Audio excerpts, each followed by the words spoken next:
Welcome back to episode 17 of the Michigan Outdoors podcast. As always, I'm Tyler Mihai alongside Justin Tomei and Steve Wyndham.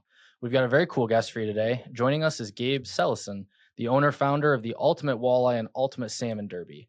The Salmon Derby takes place on both Lake Michigan and Lake Huron, and the Walleye Derby is open to all Michigan waters. There are many tournaments and derbies out there, but nothing can compare to these. These derbies provide an equal playing field where families and weekend anglers can compete to win big, and together there are over 160 chances to win year round. Thanks for being here today, Gabe. Thank you. I appreciate it. Yeah. And the Michigan Outdoors podcast is available on Spotify, Apple Podcasts, SoundCloud, and a video edition on YouTube. Make sure to subscribe so you don't miss an episode. And if you're not already, follow us on Instagram as well at Michigan Outdoors Pod. You took it out. Rat bastard.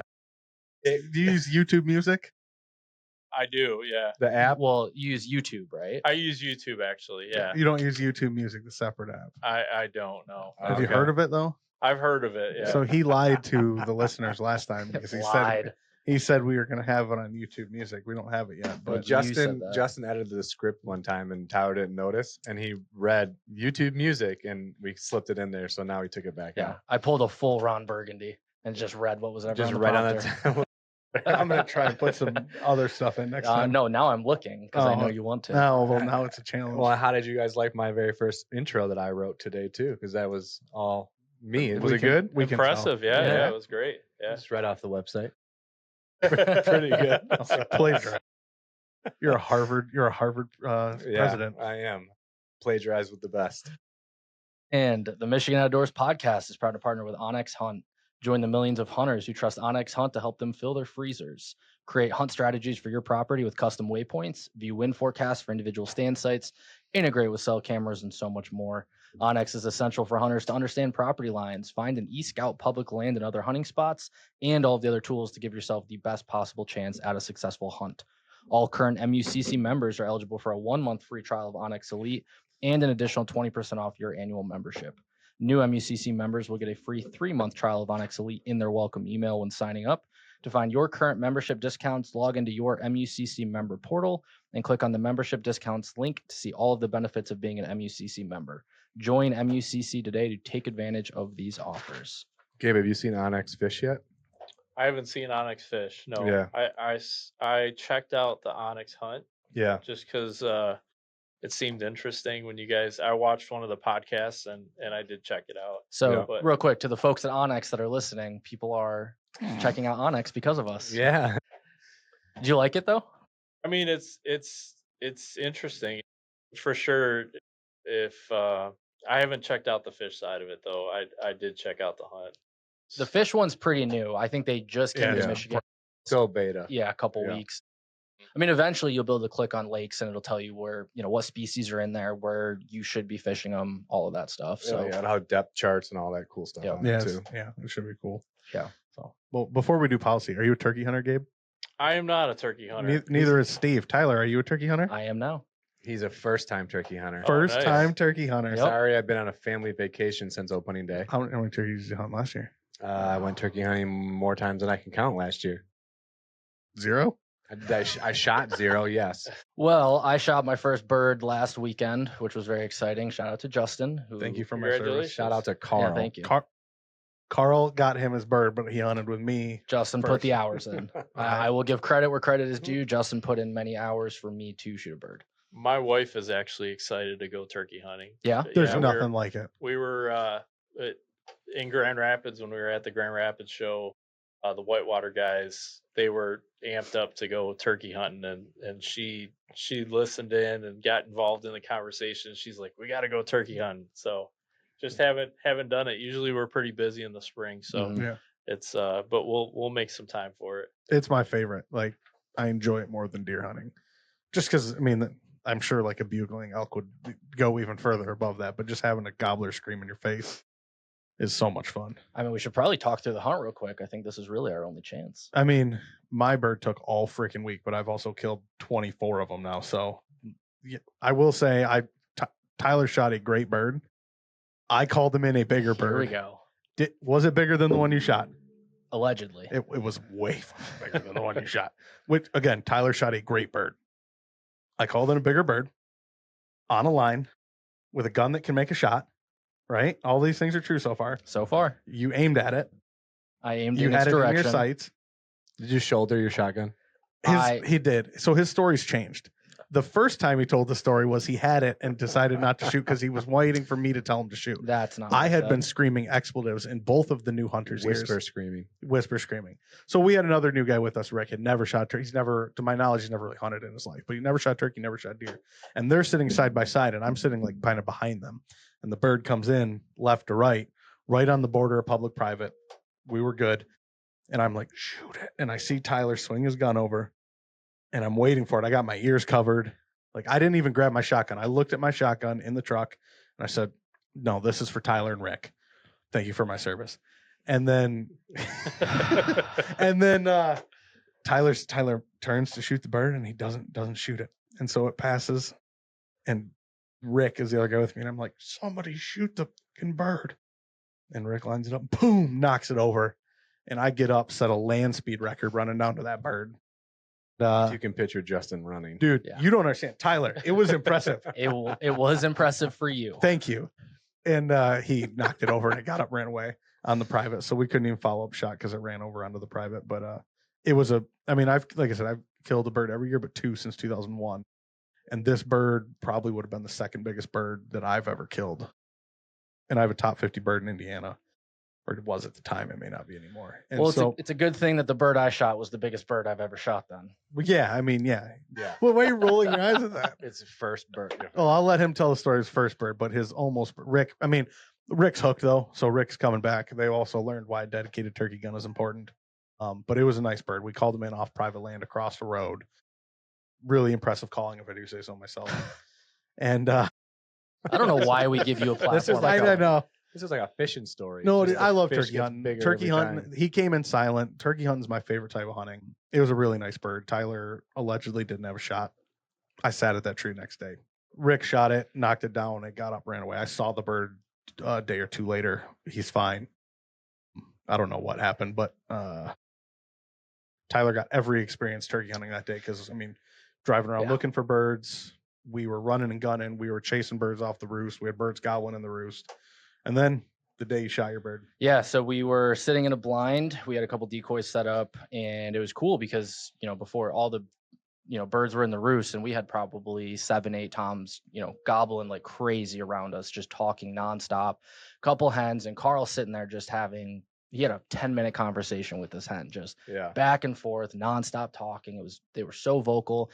And then we slowly hear this group of toms move away. We could tell they were henned up. That hen was driving them away. About 200 to 300 yards to our right, we knew there was one bird roosting way on the far side of the field. We never saw it. All of a sudden, it pitches down, and we start to see it move towards us. And Carl called this bird from 200-300 yards, just pretty much straight lined right at us. So we got to watch the whole time. Watch this bird come up. We got it to 10 yards, just right on the decoys, and I was able to take it then. Nice. Ended up being a really nice bird. I mean, especially I would have taken a Jake. So for my first bird, it was like It was a good time. probably 22 pounds, about a 10-inch beard. I was ecstatic. Yeah. So I'm absolutely turkey hunting next year. I'm hooked. It was, the last 2 hunts I've done were 2 hunts I've never done before. We went coyote hunting and we went turkey hunting. And you want to talk about just vastly different types of hunting from deer hunting, which is what I'm used to. It was completely different. So really great experience. Really happy to bag a bird. And yeah, there's a new turkey hunter now. Awfully bold of you to assume I'm going to invite you back. Well, I need to find a friend that can call so that when everybody else leaves on Sunday, I have somebody to call for I got me. a year. Well, you got to put Gabe and his wife on your calendar for next year now. Because if she wants to go, if you want to get her hooked on turkey hunting, well, the birds I hunt are not the birds to come after because I do it. I mean, I mostly hunt public land. It's tough hunting. It's tough hunting. I didn't shoot my bird till like 3 p.m. on Friday, last day of season. Normally, I'm done Tuesday or Wednesday. For your unit, last day. For my unit, for my unit. Normally, I'm done like Tuesday or Wednesday, but yeah, these birds. I was actually surprised. I had birds talk until about 10 o'clock every day, and then you wouldn't hear another gobble the rest of the day. So it's really hard, but I love it. Where do you guys live, Gabe? Harrison Township. Okay, east side. Yep, out by Lake St. Clair. Okay. We've got a guy in Romeo. Maybe we could Bill. Maybe we could see if we can't get you and your wife out if you have time. Yeah, so I used to do a lot of hunting, I guess, in my teenage years and through high school and college, and I I didn't do as much hunting, I guess, probably the last 10 years, Yeah. just because of the fishing and all the tournament fishing, all the stuff that we did. And I kind of gave up hunting for the most part. Now my Okay. wife is intrigued by deer camp, finding out what deer camp is like, getting out there turkey hunting. So she's definitely interested. I think we're gonna take up a new interest here. Awesome. Love it. Maybe this fall. Very cool. That's awesome. Well, let us know how it goes if you guys do. Yeah, absolutely. It's the best. All right. Well, congrats, Tyler. You Yep, had your moment thank of you. glory. I did. Yeah. Yeah, Yep. congratulations. Yeah, thank you. He Thank he you. dumpstered it when it was time to. So yeah, good job. I hope so, because it was at 10 yards. I would have never Dude, forgiven it's- myself. It's easier to miss at 10 than at 30. Yeah, Yeah, no, I I mean, realized that. Yeah, that spread's not open. So that gun that he is my shotgun that I was actually the first gun I ever bought legally in 2010 from a store. But that shotgun at 10 yards, I mean the pattern is smaller than your fist. Yeah. So like it's easier to miss at 10 than at 30, but that gun is a killer. So All right, time to get into policy. Yes. Well, at the April NRC meeting, they decided to table the vote to reopen coyote season. There were 6 of them present, and the vote was unanimous, if memory serves, to table it. They can bring it up at any time as early as the May 8th meeting. At the May 8th meeting, coyotes. We started the Coyote Coalition. Wildly successful because turns out people are pissed when you close seasons for no good reason whatsoever. So we started the Coyote Coalition here at MUCC. It's like a petition to get individuals to sign up, put pressure on the commission to take action, defend their legal charge and responsibility, file proposal G. A unification of voices. Yeah, there you go. I like that. That's marketing words. And as of recording, it has about 2,000 people have signed on. We're about 14 major businesses, and we are covering over 75,000 acres of private land that are owned by coalition members. And so if you were listening to this and you're interested in signing up for the Coyote Coalition, go to mucc.org/Coyote Coalition. and if you have already Coyote-Coalition. You can do either. Is it both? Okay. there you go. Listen to Tyler. I redirected it. Don't worry. Okay. Just making sure. So Making if you sure. have already signed up, the new ad, the Ask Now is, go talk to local businesses in your area, your local sporting goods store, your realtor, whomever, farmers, yeah, anyone. Get some other people to go in there and sign up because if we can show that it's not just hunters, but it's business owners, farmers, whatever across the state that want to Pet owners. Pet owners, yeah. You want to get your little dog eaten. Did you guys ever see the funny story on the internet about the family that kept getting a cat and then the cat kept getting eaten by coyotes? No. And somebody had to point out to the fact that they're just at this point they're just feeding shelter cats to coyotes because they wouldn't last a couple of weeks. Anyways, Oh I my digress. Sign up for, get a friend to sign up. Let's the idea is everyone that gives us permission to take their name, I think we're going to take it to the commission in May. So if you do want to sign up, put your name on it. We're at least going to take them a list of about 2,000 people and a handful of organizations and clubs. Remember a club. Talk to your club about signing up as a club. Yep. And if you do sign up as a business or a club and you want to send us your logo, and we'll put it at the bottom of we'll put it on the page somewhere. Yep. And there's a graphic that says I've joined the Coyote Coalition. So if you're interested in sharing and just showing that you do support this, there is a graphic that you can share on Facebook and lets other people know that they can sign up as well. Yeah. So that's coyote stuff. Deer regs, Liberty and Independence Hunt, Restoring Antlered Opportunity is on the agenda for the May meeting. It is eligible for action. Similarly, John Walters asked for an amendment to allow for bow antlerless opportunity in parts of the UP that don't currently have it. That amendment will be up for action. He also requested an amendment to create statewide APRs.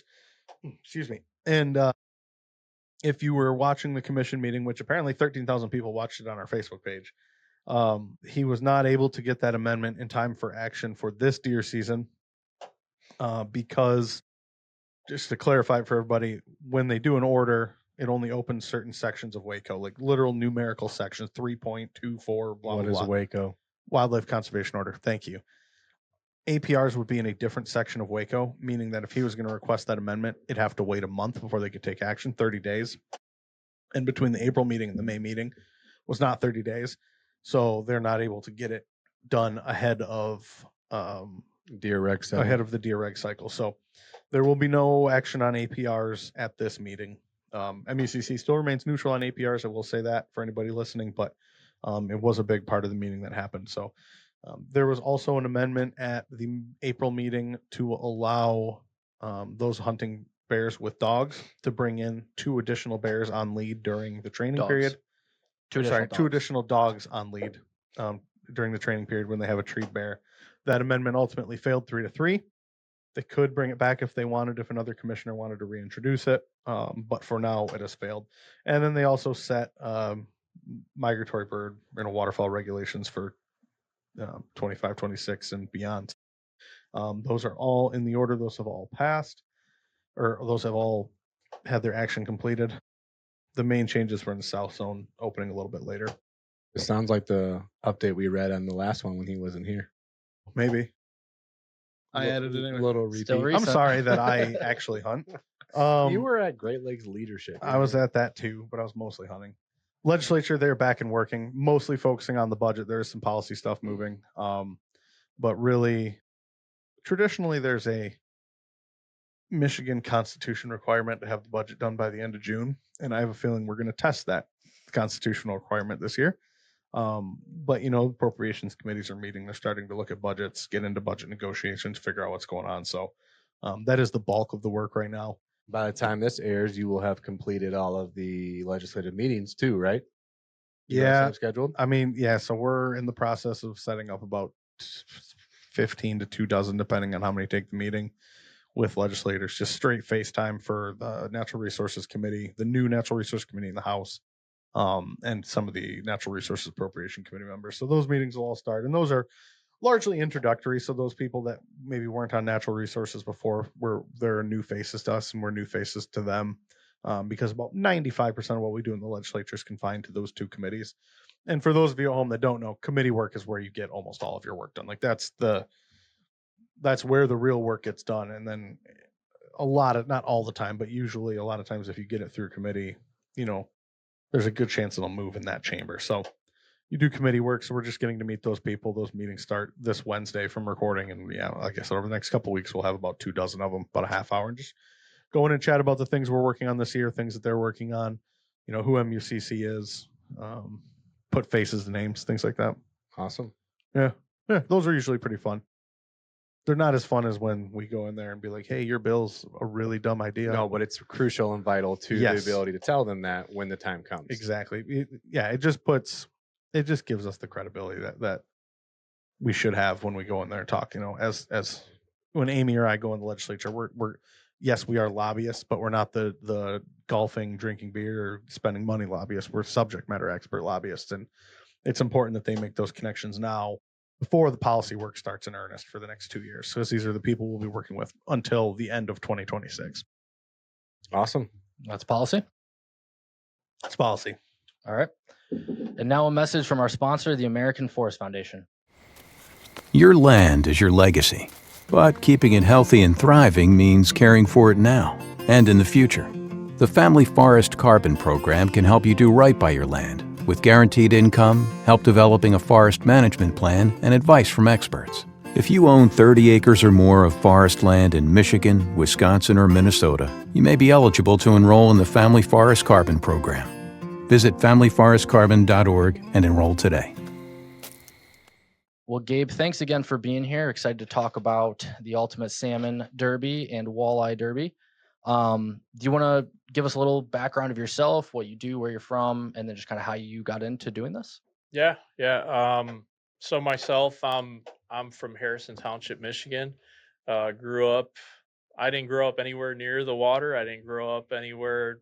I didn't grow up on a farm. I grew up basically in suburbia. My grandparents had a farm growing up. Across the street was a little pond, and that's how I got started in the outdoors. Definitely found an interest in hunting, as soon as I could hunt. I'd go out with my dad even before I was able to hunt myself. Got a passion for that. Then really got into fishing. I'd say tail end of middle school, somewhere in there. My mom would drop me off, and I'd go fishing all day long during the summer. She'd drop me off at Lake St. Clair, and pack a lunch and just wander around fishing. So myself personally, I gained an early interest in the outdoors, um, and that just developed. Eventually, uh, the hunting took over as I went through high school and so on, and then my later years, probably the last 10 years or so, it's been fishing 100%.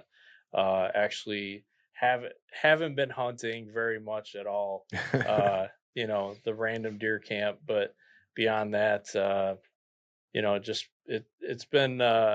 I've been helping buddies out. I have some buddies that own fishing businesses, and then started the Derby. Yeah. We spent some time in Lake Ontario fishing derbies. For me, it was as quick of a drive to go to Toronto to fish, or Lake Michigan. So we went to Lake Ontario, um, and over there we fished derbies the whole time we were there, and started fishing tournaments and so on, and really enjoyed the derby format because we were weekend anglers. Uh, you only needed to catch one big fish, and we kind of figured out that if you weren't trying to fill the cooler, you could really dial in a program to catch a big fish, and we were very competitive. We won the derby in Lake Ontario back to back 2 years. What species? Salmon. Awesome. Yep. And during COVID, came back to Lake Michigan, where I learned how to salmon fish, and there was nothing. There was nothing for the weekend angler to do. If you didn't want to compete in the big tournaments, we found that there wasn't anything there. So shot around the idea with my buddy Jeff Miller that owns Trax Tech, and said, "Hey, is it possible for us to do something like this?" And he said, "Anything's possible. How much do you want to work at it?"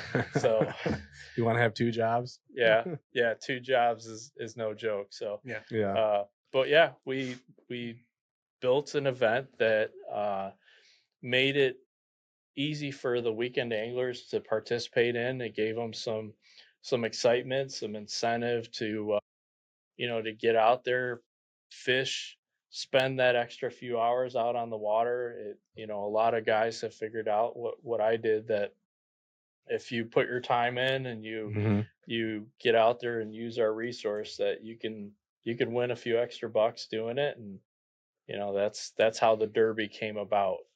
So we do a salmon derby, which is all of Lake Michigan, all of Lake Huron.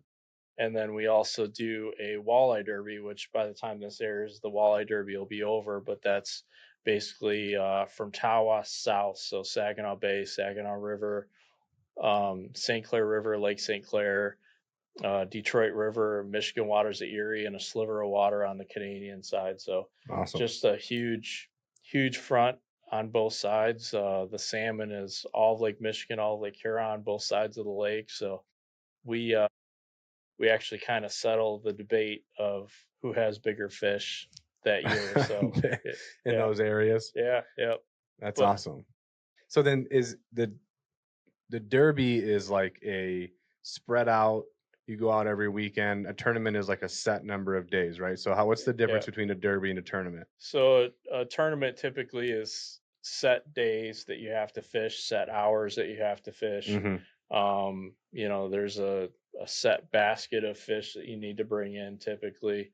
For us, the derby, it's just one big fish. If you get lucky and catch a big fish, you bring it in to one of our scales, and we weigh it in for you. So it's a lot more relaxed. You can fish around weather patterns, that are favorable for for smaller boat guys. For it makes it easier to participate than a typical tournament. So when you were doing derbies over on Lake Ontario, it would be like from this weekend in May till this weekend in August, and you could just pick the weekends you go, and then whatever the biggest fish you get on any of those outings, that's the one you're gonna Yeah, Can you exactly. submit multiple fish throughout the Derby? Or do you got to pick your one? Just depends on the format. For us, you're allowed to have one fish on the leaderboard at a time. Okay. So you can upgrade. If I have a third place fish week 1, week 6, I catch a first place fish, I can upgrade. We try and distribute the prizes to as many people as we possibly can. So that's the thought process behind that. Just wanted to make an event where people could go out, have fun while they're out fishing, maybe not take it as seriously as a fixed event where you paid a big chunk of money. Mhm. For us, the Salmon Derby it works out to $10 a week Okay. for 10 weeks, so it's $100 a person to get in. That's awesome. So, and you launched it in 2022? we launched it last year, actually. Okay. Yep. So this is year number 2 that we're about to kick off on the Salmon Derby. Yep. It goes from June 14th to August 24th. Awesome. Yep.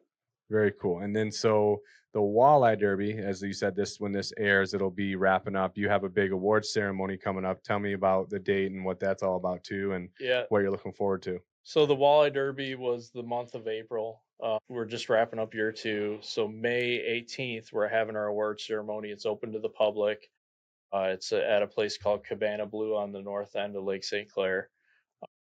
It's from 1 to 4 o'clock on the 18th. We welcome all of the public to come.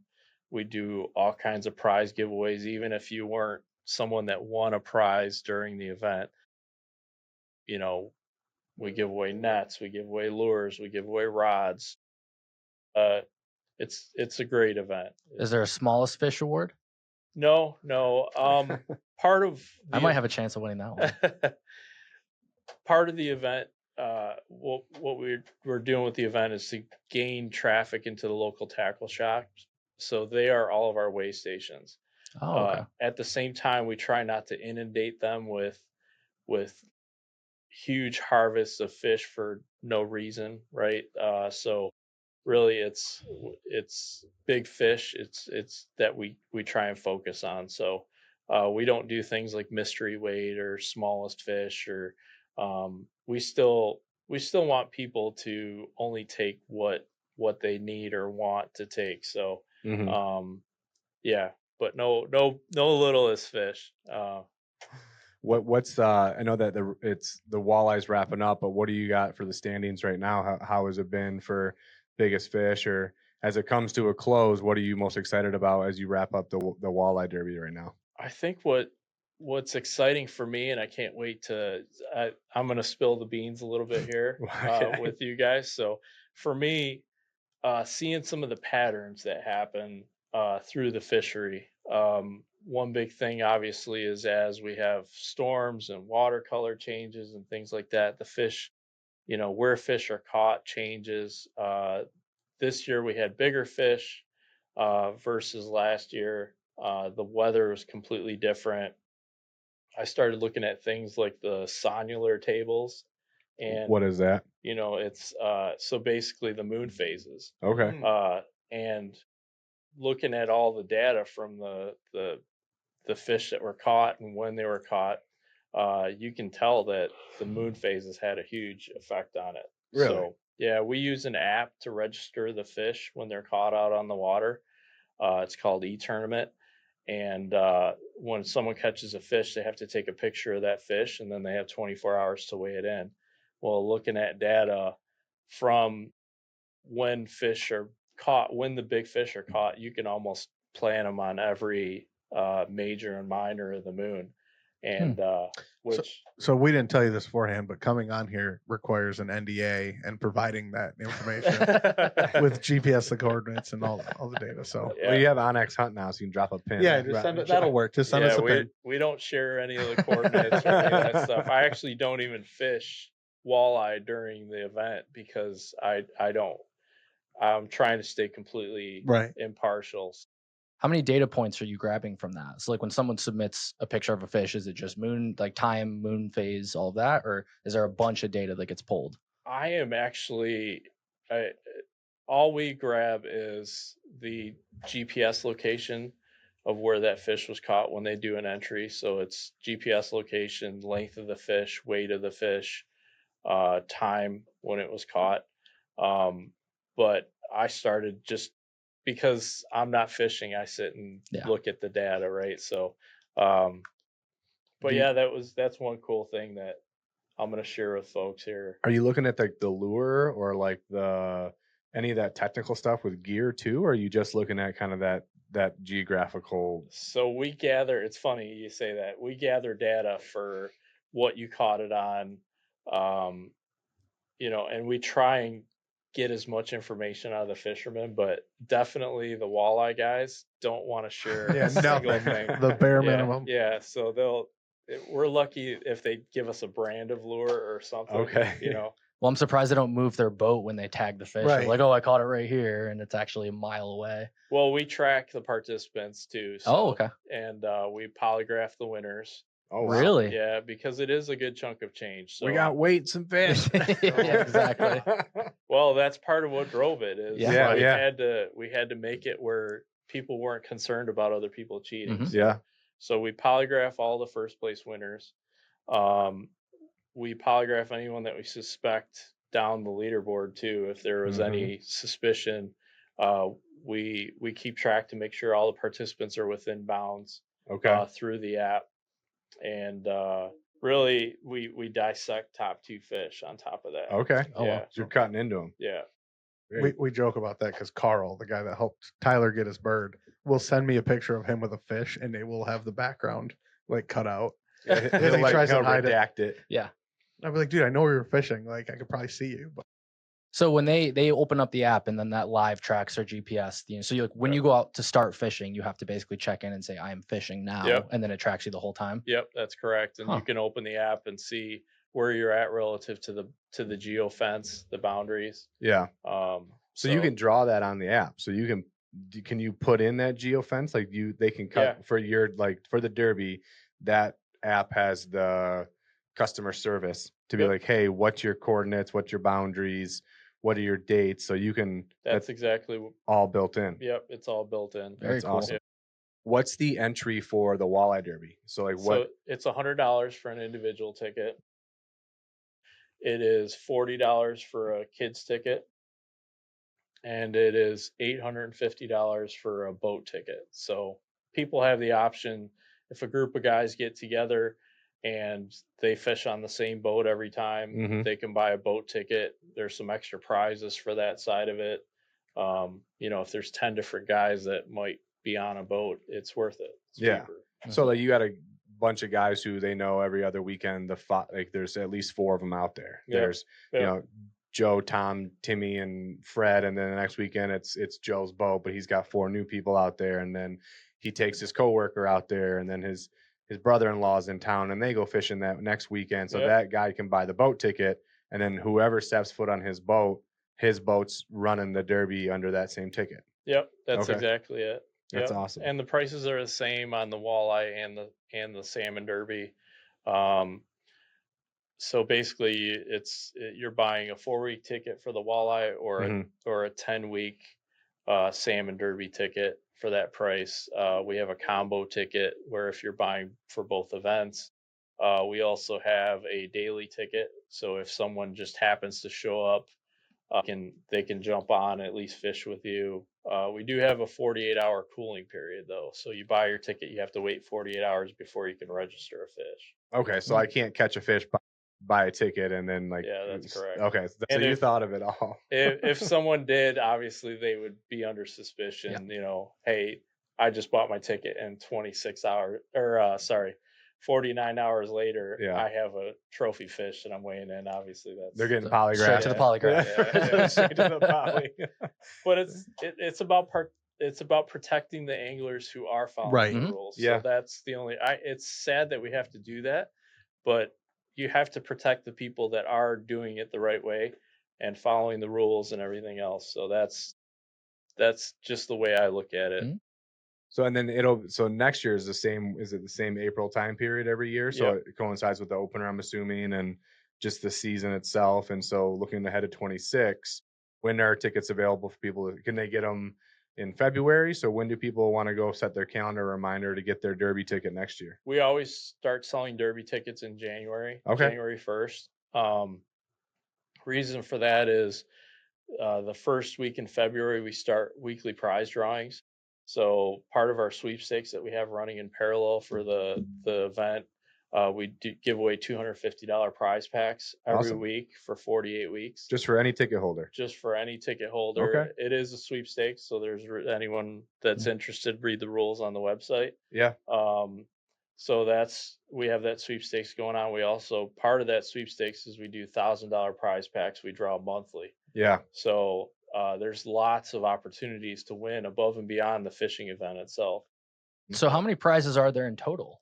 Because there's a lot. Yeah, so I think it's somewhere around 160 between the two events altogether. Yeah. It's a lot of opportunity to win. Do you know how many entrants you have on average? I don't share that. Okay. There's a few reasons I don't Sure. share it. I guess it's I don't want to discourage anyone, and I don't want people feeling unsatisfied that they're not getting the big enough piece of the pie.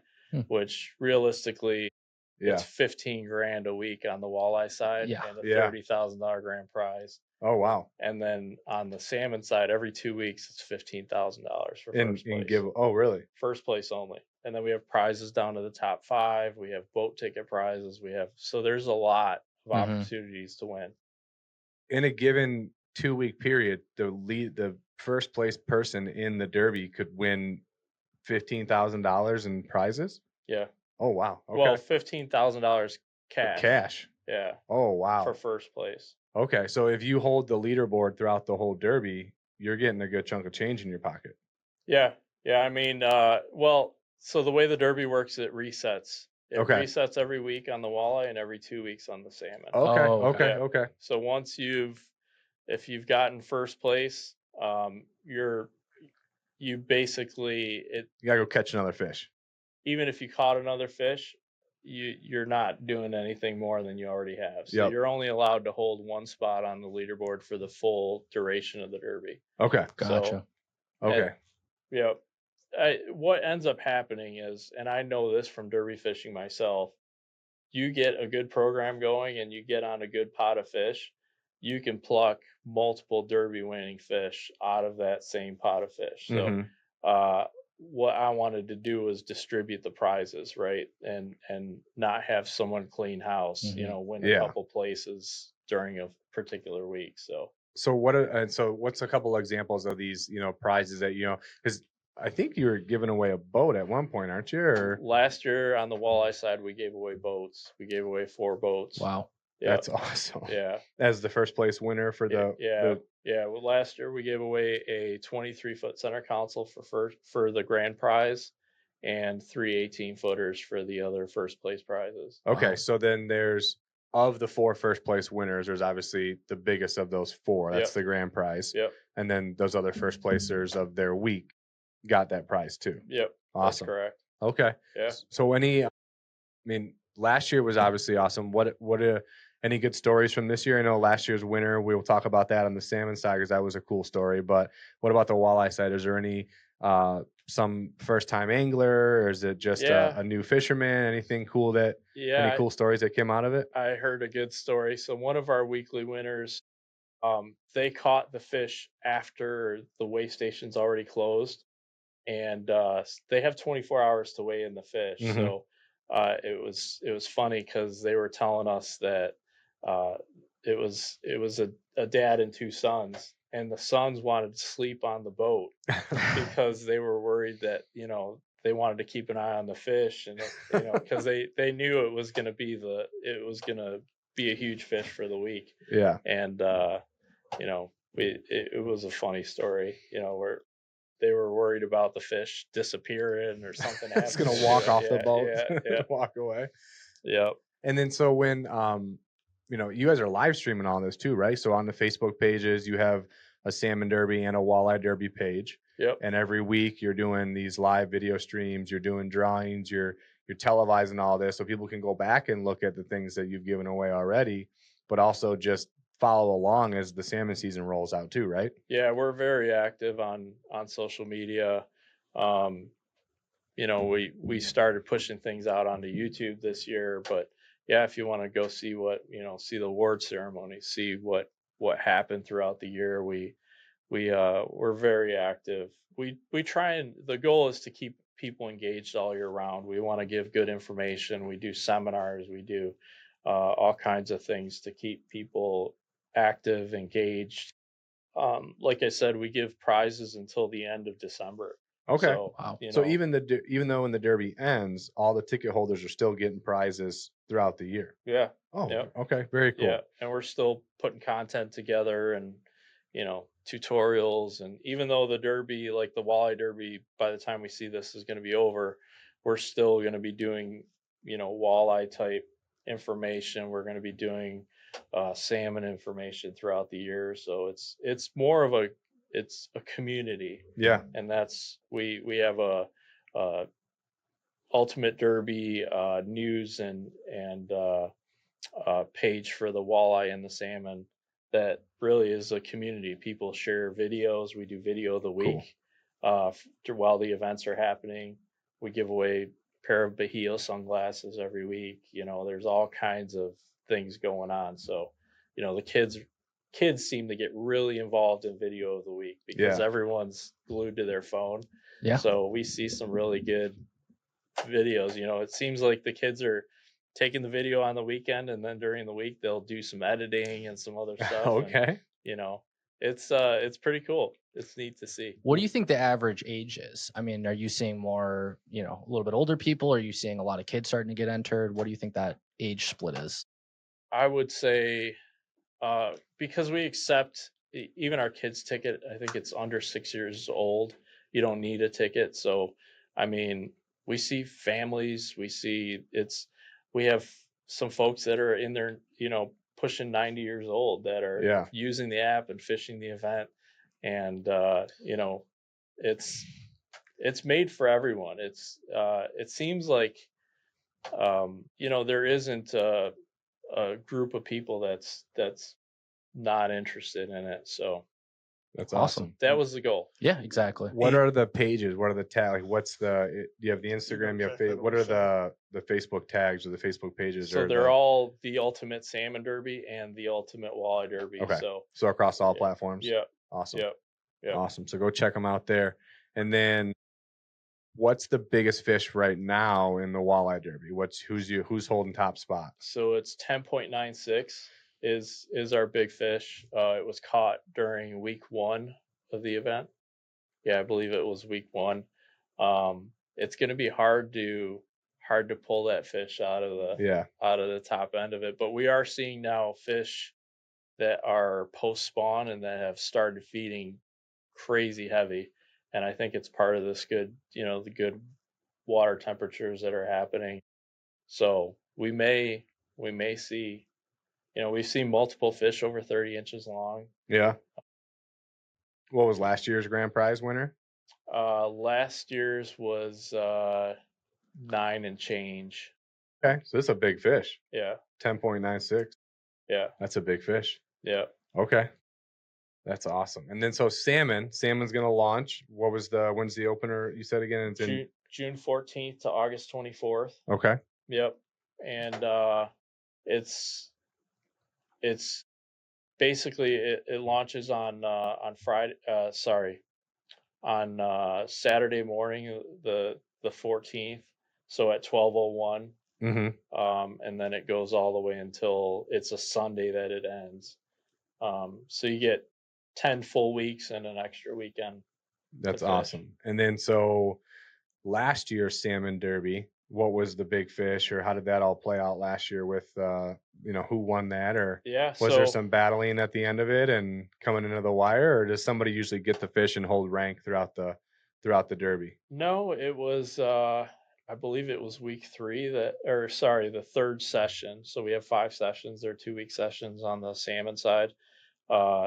It was a 9-year-old girl that ended up winning at 36 and change. Yeah. Out fishing with the family. They were pulling rods, and this rod went off and basically pulled all the rest of the rods and drove around till they got the fish in the boat. That's awesome. Well, I think that speaks a lot too. What you were talking about is that it is for weekend anglers. It's not just professionals or charter captains or guides. It's literally, young kids can come out and win this, and it really is just for anyone that wants to be involved in fishing. Yeah. So obviously, when there's a kid, the parent's always responsible or the legal guardian. But yeah, we handed a check to to Caitlin Beckman. That was one of those big novelty checks. It was cool. They won the boat? No, it was on the salmon side, Okay. so it was cash on the salmon side. Has a 26-pounder ever won anything? That's my best salmon, is a 26-pounder. I think we had some mid-20s that were in the top 5 for the week. It just depends. So that's another big thing is with the Derby, it's highly dependent on weather. Right. Right. So if let's say you have a good weekend of weather when that session kicks off, and then you end up with a bunch of, north winds that just stir things up nonstop, you could have a chance of winning with a smaller fish. What's the biggest you've ever seen on either side, walleye and salmon? Just in all the years that you can remember, what are the 2 biggest fish? As long as I've been fishing, Yeah. I saw a 12-pounder on the walleye side. Okay. Jeez. Which is it's amazing to see a fish of that size. How long is that fish? The one I saw was 31 inches. Yeah. Okay, so it's just a fat pig. Yeah. It was, yeah. Yeah. Typically in Michigan, we don't get fish that are well over that 31. Some other states, I know, like I just posted something to our social media. There was a fish in Washington caught that was 20 some pounds. I can only imagine. Yeah. 20-pound. Gosh. Yeah, they're amazing. What's the biggest salmon you've ever seen? I'd say probably in that mid 30s. Okay. 35, that would 36. Yeah. What's your personal best? My personal best is 30, somewhere in that 30 pound range. Okay. I don't even remember. Nice. The biggest one on my boat was 34 and change. Jeez. That Is ended that up on Lake my Michigan wall. side? It was in Lake Ontario. Oh, wow. Okay. That 20-something, the 26-pounder I caught, I was a kid, and I remember it like a shark. And I can only imagine what a 34-pounder looks like. Yeah. Holy wow. That's cool. Man, I want to go fishing. I've been wanting to go turkey hunting again. Now I want to go fishing. So with salmon, what are guys? I mean, walleye. Is it a lot of trolling, or are they jigging, or how do It you? just depends on the weather. Do you ask for that depends. information when you're taking data? How they? I don't. I Okay. ask what they catch it on, Yeah. but it's more, I let people have some of their secrets. of what they're Okay. doing. And then salmon, it's all traditionally down rigging and trolling, right? It's open to jigging. Okay. So we have named harbors that within 3 miles of the pier heads you can jig. Mm-hmm. You can fish from a kayak. You can fish from shore if you wanted to. Really? Yeah. So Okay. on the walleye side last year, we had a second place fish that lost by 0.04 pounds. It was a guy casting from shore. Really? Wow. Yeah. Wow. Yeah. So it's open to everyone. We wanted to make an event that you honestly, Mm-hmm. if you put your time in, you could do it. What are you looking forward to with this salmon derby coming up? Do the weather patterns? Because you said we had a good spring this year, with the different weather, a little cooler water.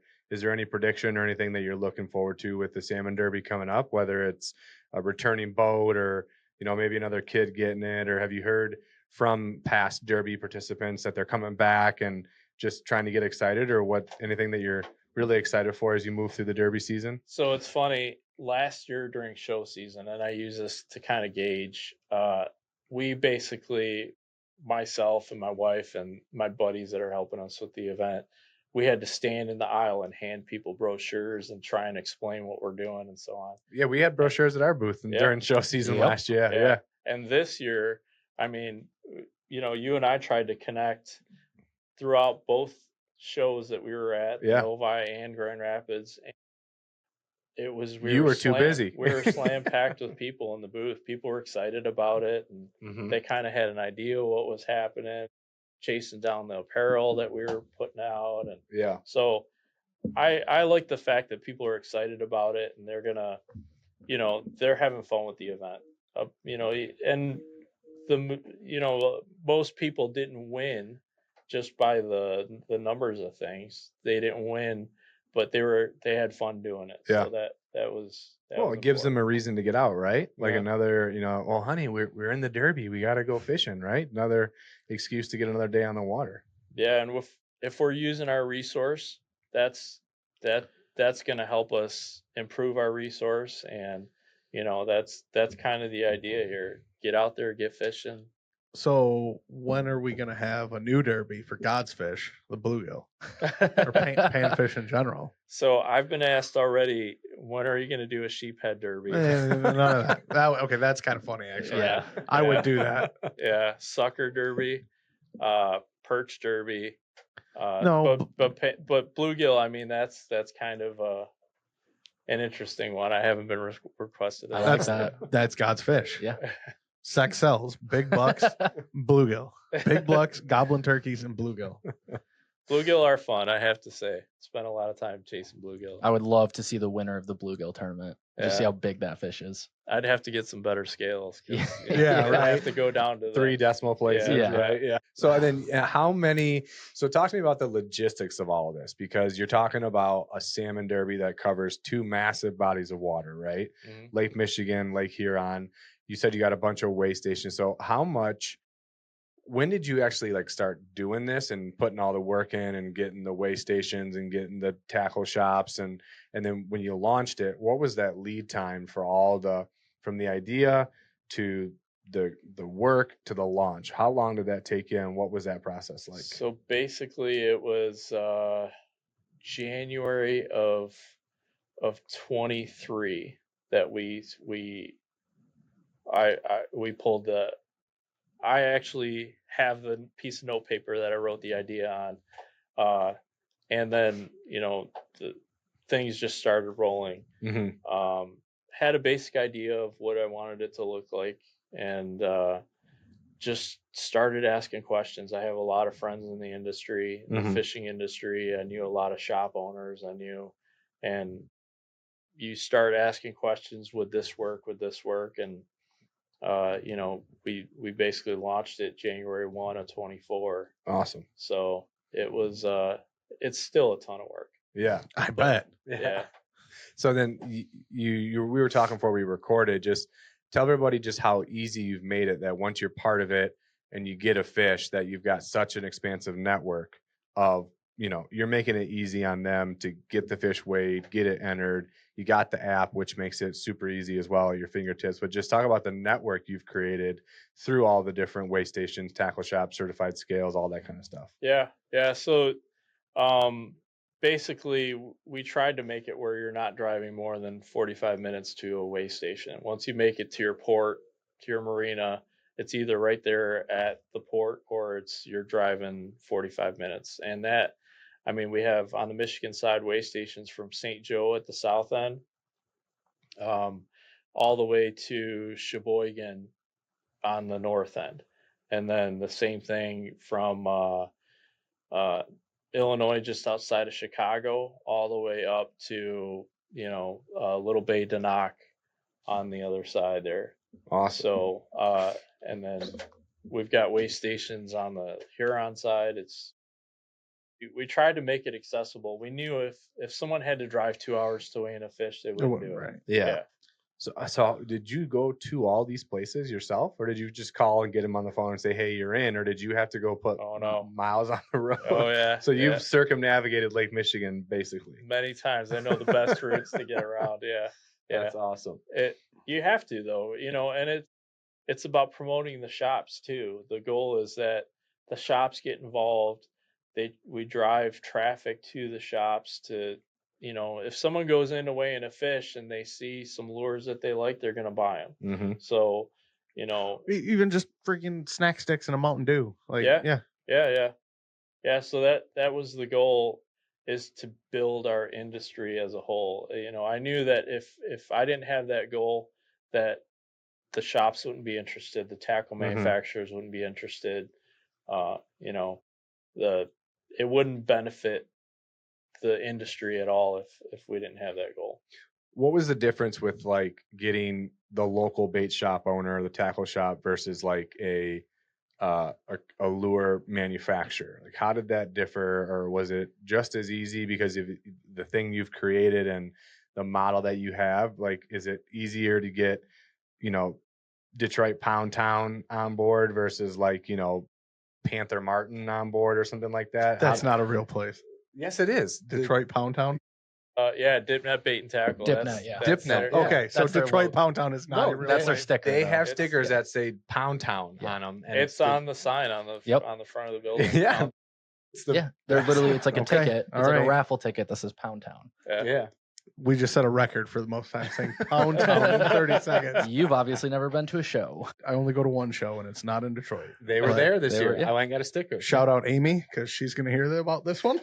But I mean, everyone was skeptical. Yeah. How are you going to do this? How are you going to do this? And I had to explain that it was about a network, that we had to build a network, and that was how we would pull this off.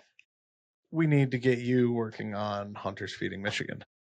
That's a big. You need to network. go. So you are now recruited to go and recruit deer processors. Processing. Yeah, for No. the same thing, basically.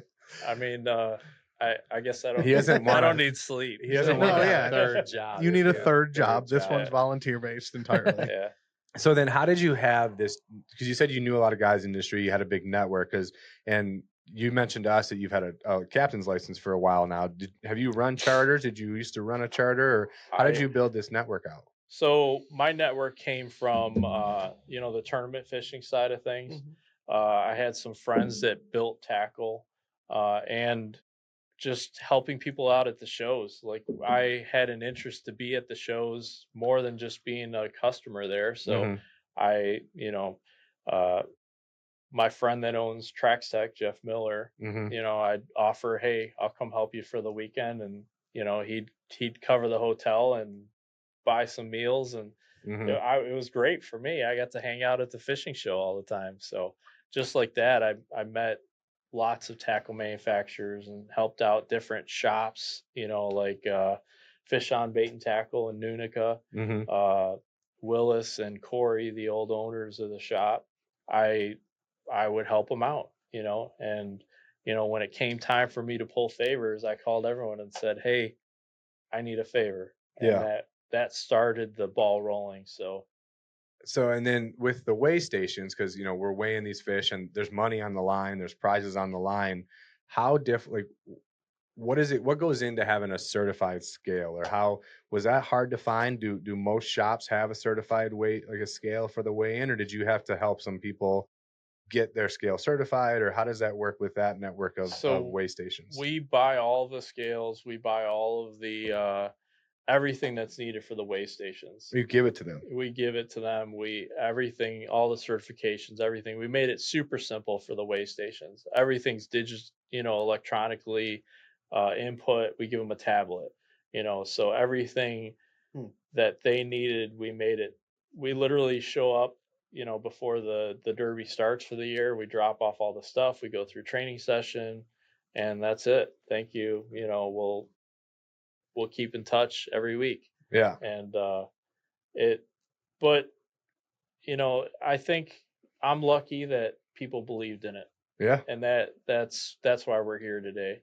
Yeah. We had an idea, and it could have easily have failed, but people believed in it, and that just kept the ball rolling. And we hope it grows. I want this to be something, like you look at all the bass tournaments that there are. Mhm. There's no reason that the Great Lakes couldn't come out and say, hey, we're into this fishery, and both on the walleye and the salmon side, and we're it's going to be huge.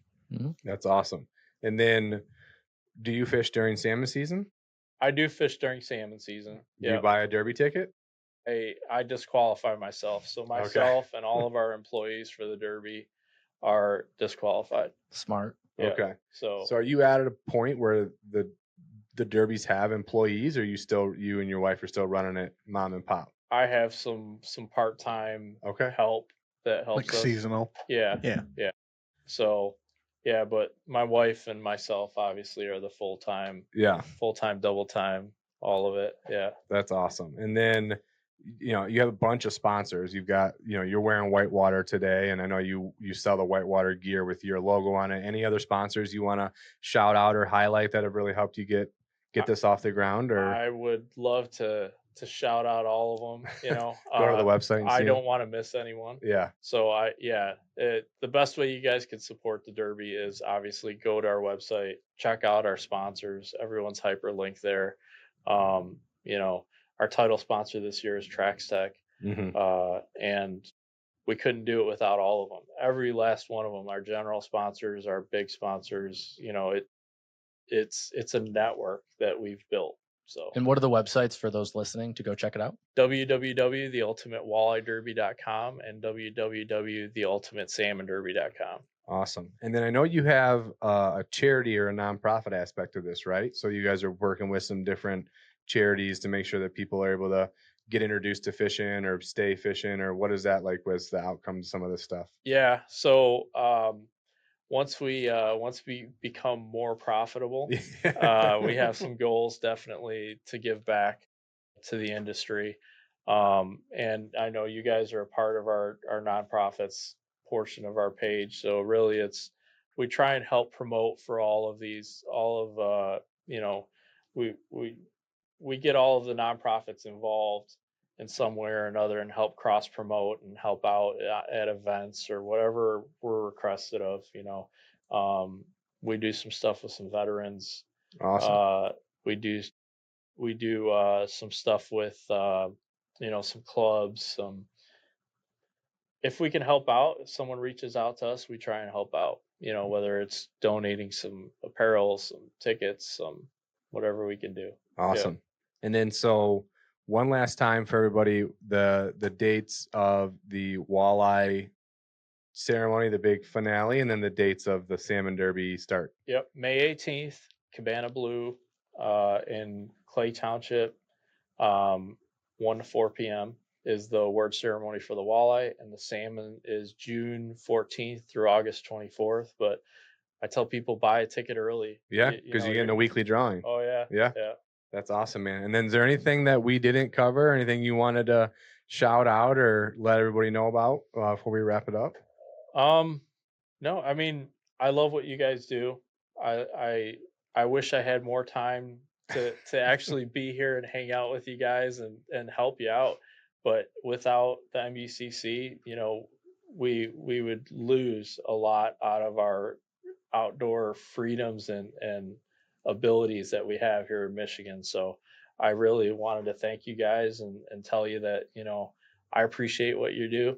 And it doesn't go unnoticed. I know that a lot of sportsmen feel the same way that I do.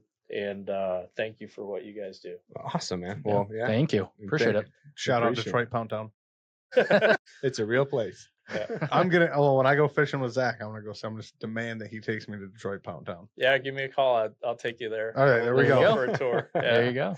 Awesome, man. So everybody go check out the Derby, get your tickets, follow online as well. I'm and gonna win the salmon though. It's locked up. You're gonna go get a ticket? Yeah, why not? All right. You know what's funny is during the show in Novi last year, our first show, one of the customers said, "I'm gonna win one of the weeks." You know, everyone jokes that, and I say, "Okay, yeah, I'll put the title. I'll write your name on the title of the boat. You just got to deliver." And he won. He won 1 week of the Derby. Oh, no way. Yeah. What week went? Oh no, salmon doesn't have the boat. All right. Yeah. I got week 3 on lockdown. Okay. All right. Yeah. Put it down. All right. Awesome. It's locked in. All right. The Michigan Outdoors podcast is proud to partner with GK World Championship Calls. As a proud 100% Michigan-based company, GK has built a reputation for delivering customer service that is second to none. With some of the most accomplished callers in the world, they've been successful in winning every major title in the goose calling circuit. GK is also proud to be a sponsor of numerous hunting organizations all over North America that make it a priority to get the young men and women involved in the great sport of waterfowling. They strive to educate the youth on the importance of conservation, safety, and respect for the sport. MUCC members receive 20% off their order with our exclusive discount code found in your MUCC member portal. All right, so we've got a couple housekeeping things to wrap up. We have our Conservation Policy Board meeting on May 31st. Yeah, that's in St. Ignace at the Moose Lodge, just north of town. So far, I have one resolution about panfish. I honestly have not read it yet, but it will be up on the website this week.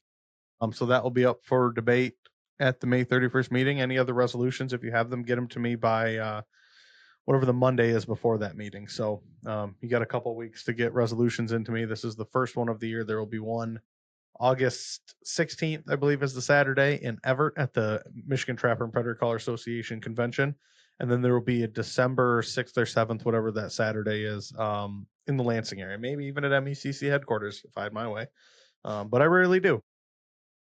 Policy board, May 31st, St. Ignace, Moose Lodge. Everything is available on our website. You can find all the information, including registration there. And register so we know how much lunch to buy. Yes, I need an accurate head count by Memorial Day. I will not have one. So go to policy board. Also coming up, spring appeal. So our spring appeal has hit mailboxes. Make sure to send that in. We're really launching and excited about our Conservation Champions programs. If you want to become a monthly donor to MUCC, we've got a whole slew of incentives and gifts that you get based on the level of giving.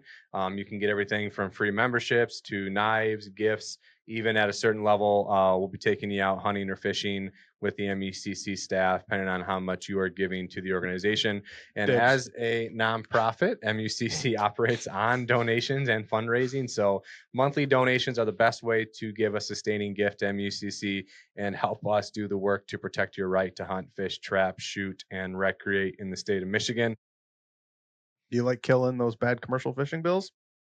Monthly giving program helps. If you like hunting coyotes year round, if you like to Shooting have your turkeys in the dogs in the face. woods, you don't want to lose bear hunting. We got lots of things that Yep. we are standing in the way of. So monthly giving is the best way to do it. So definitely check it out and be part of our Conservation Champions program. Also coming up in June is our Westside Charity Shoot. Coming back for the second annual shoot. We're going to be at Caledonia Sportsman's Club this year. This is a great day to come on out and shoot some clays. Get ready for the upcoming fall bird hunting seasons, or even if you're a competitive clay shooter, it is sporting clays. It's 50 birds that you get to shoot. You're going to get some snacks in the morning. We're going to feed you lunch. There's prizes for top gun and top team. We do 3 different flights of shooting time. So depending on what time of day you can make it, come on out and see us at Caledonia. Registration is open now, mucc.org/shoot. And we hope to see you on June 13th. It's a Friday. So come on out and help us with that event. So we are looking for sponsors as well. You can sponsor a team. You can come on out even if you've never shot before. We have new shooters every year. Last year was one of our interns. The year before that was a volunteer of ours, Tanya Shea. We have guns for loan. If you don't own a shotgun, we can let you borrow one. So no prior skill necessary. We'll come on out and have a great day on the 13th. Madison, my Glasson scholar last year, was her first time ever shooting a gun, and she outshot some of our board members. Yep. So it is a fun event. And then coming up in July, we are bringing back the second annual Mike Avery Outdoors Charity Golf Outing. This event helps support our Michigan Outdoors Youth Camp. So Mike Avery is a huge supporter of ours and a great legend of the outdoors here in Michigan. He wanted to do something fun, and he partnered with MUCC to host a golf outing at West Branch Country Club. So on Friday, July 25th, great time to get up north, great time of year to be up there. You're going to get a light breakfast in the morning. You're going to get lunch at the turn. We've got a delicious dinner afterwards. We've got tons of raffles, bows, firearms, gear, all kinds of cool stuff. Last year, we raffled off a safari hunt in Africa. Shout out Mike Kettler. Yep. Shout out NDA, Mike Kettler. But definitely get your foursome or come on out with 2 or 1 or however many you can. We are going to sell out this year. We have 144 golfers available and spots are already filling up. So sponsorships are available for that event as well. And make sure to register at mucc.org/golf. It's a good course for all skill levels. It is too. a great course, beautiful course, West Branch Country Club, and a great day to come on out and hit the links and help support conservation. All right. Well, that wraps it up for episode 17. Gabe, thank you again for being here. Thanks for having me. Absolutely. And go check them out, the Ultimate Walleye Derby, Ultimate Salmon Derby, and we will see you next episode. Shout out Pound Town.